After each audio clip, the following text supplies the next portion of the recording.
একাদশী হলো ভক্তিরাজ্যে প্রবেশের মূল দরজা। তাই একাদশী মহারানীর কৃপা ব্যতীত কখনোই কিন্তু ভক্তিরাজ্যে প্রবেশ করা যায় না। জয় নিতাই বন্ধুরা, সবাইকে শুভ সকাল। আশা করছি সবাই খুব ভালো এবং সুস্থ আছো। আমিও নিতাই চাঁদের কৃপা করুণায় ভালোই আছি। তো নিত্যদিনের মতো সকাল সকাল আমি অর্চন গুছিয়ে এখন অর্চন করতে বসেছি। আজ তো বরুথিনী একাদশী ব্রত। আশা করছি সবাই এই ব্রত পালন করেছো। যারা করোনি তারা কিন্তু অবশ্যই সামনে একাদশী থেকে ব্রত পালনের চেষ্টা করো।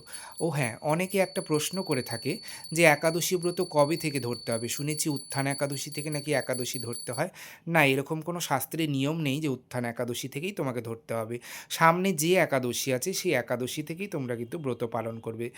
নারী থেকে পুরুষ, ৮ থেকে ৮০, ব্রাহ্মণ থেকে শূদ্র প্রত্যেকেই কিন্তু একাদশী ব্রত অবশ্যই পালন করতে হবে। হরিভক্তিবিলাস এমনই কিন্তু বিধান দিচ্ছে।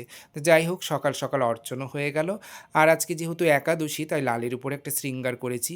যদিও তোমরা এই সুতি শাড়িটা এর আগে দেখেছো, আজকেও কিন্তু রাধা ব্রজমোহনকে ওই একই রকম শৃঙ্গার করে নিলাম। আর এদিকে মাকে ফল আমান্নি করতে বলছিলাম, কারণ হচ্ছে মা একটু সকাল সকাল প্রসাদ পায়। আর আমি একা পেরে উঠি না সবাইকে পোশাক ছাড়াতে, সবাইকে গহনাগাটি পরাতে, শৃঙ্গার করতে। সেই রকম তো যদিও পারি না, যতটুকুই করি সেটা করতেও তো অনেকটা সময় লাগে। তা যাকগে, আমার মা কিন্তু আমার হাতে হাতে অনেক কাজ গুছিয়ে দেয়। নইলে কিন্তু আমি কখনোই পারতাম না এগুলো করতে।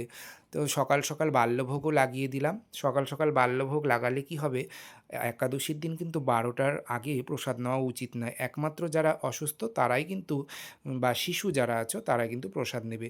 বাকি যারা সামর্থ্য, যাদের শরীর ভালো, তারা কিন্তু ১২টার আগে প্রসাদ নেবে না। তো যাকগে, আমি একটু বাজারে গিয়েছিলাম, কুয়াশ আলুর আজকে শাঁকার করব। আর কুয়াশ আলুটাই বেশি করি। অন্যান্য সবজি বললে ভুল হবে, সমস্ত সবজি কিন্তু চলে না। কাঁচা কলা, পেঁপে, কোয়াশ, আলু, রাঙা আলু এইগুলোই কিন্তু ব্রতের দিন চলে।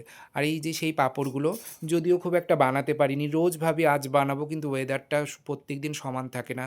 কোনো দিন রৌদ্রই উঠে না, এরকম আমাদের এখানে ওয়েদার। তা যাকগে, তোমাদের সঙ্গে কথা বলতে বলতে মধ্যাহ্নের ভোগ লাগানো হয়ে গেছে।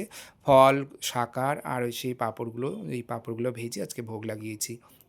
কেমন লাগলো আজকের এই ভিডিওটা অবশ্যই কমেন্ট করে জানিও। সবাই খুব ভালো থেকো, সুস্থ থেকো, নিতাই চাঁদের কৃপা করুণায় থেকো। আর হ্যাঁ, সবাইকে আগাম কিন্তু শুভ নববর্ষের অনেক অনেক শুভেচ্ছা জানালাম। জয় নিতাই, জয় শ্রীরাম।